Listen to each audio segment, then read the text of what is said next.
So one of the things we do in our house to save money on the electric bill and to be frugal is hang our laundry. Now, even though it's 45 degrees outside today, it's actually really overcast, and we keep having these little gusts that would happily relocate laundry onto the ground, and the ground is thoroughly soaked with mud and everything, so not hanging outside. So I have this spot in my house where we have our laundry room, and actually the laundry room has 2 doors, so it's like a breezeway, which is just amazing for allowing air to circulate through. And on both of these doorways I have a tension rod, and I hang laundry. I bring it out of the washing machine, hang them on the hangers, and this is how we dry our laundry. It saves us quite a bit. At first we kind of laughed. We're like, well, are we just being goofy penny pinchers?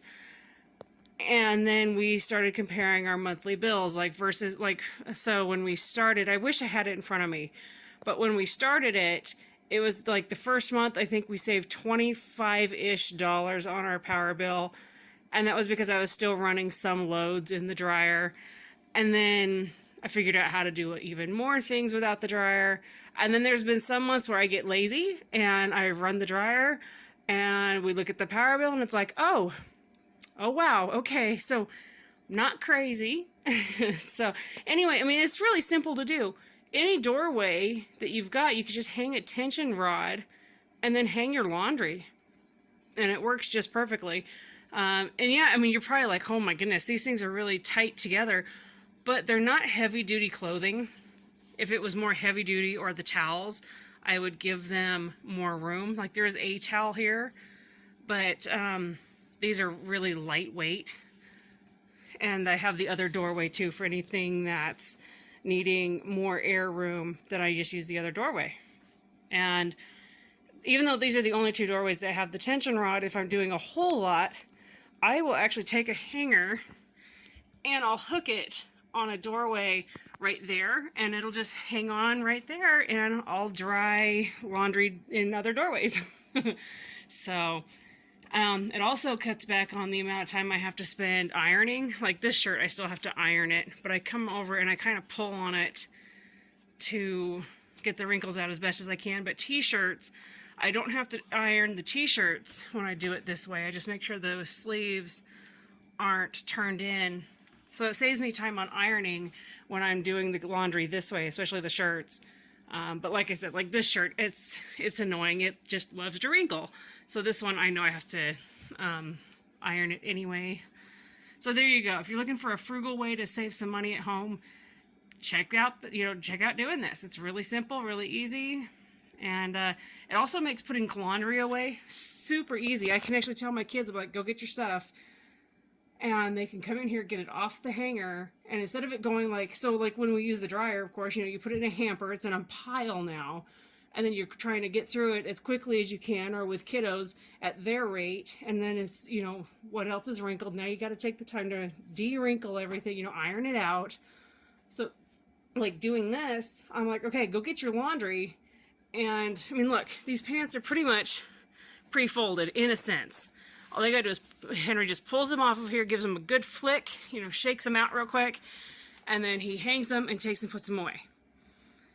Shirts, same thing. T-shirts, he can go right into his room and put them away. And same with John with his t-shirts and things like that. And socks are already pre-matched. Check out that. Their match is already up there drying with them. So there you go. If you're looking for some fun way to save on your bill, be more frugal, cut your footprint, anything like that, check out doing this. It's really easy. You literally have everything you need. If you've got hangers, you've got everything you need to do it.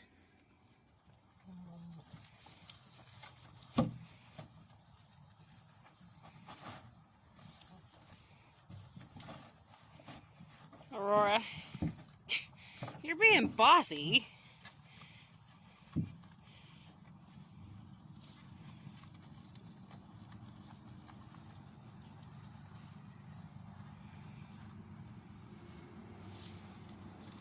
You know that amazing sound of silence?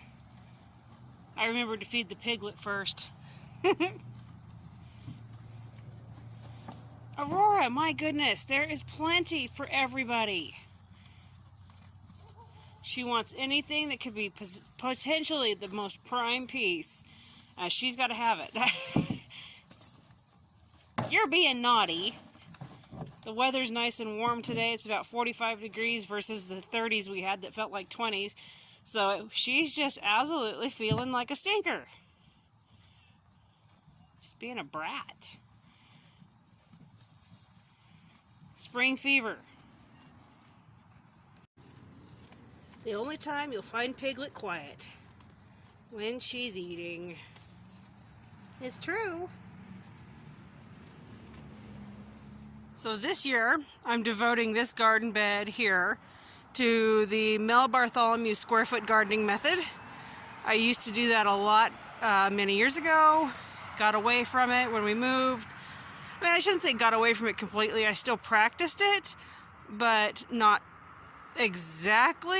I kind of modified it. So anyway, I wanted to try this year with this garden bed to use his square foot gardening method. I mean, why not? I've got a bed. Let's go back to it. So today I'm going to try to get this. He learned how to crow really a lot the other day, and he's just taken up crowing big time. So anyway, today I'm going to try to flatten that out, scrape it down, make it look pretty, like a garden bed is supposed to, instead of like a crazy bed of just. And of course, as I'm trying to do this, it's actually starting to rain.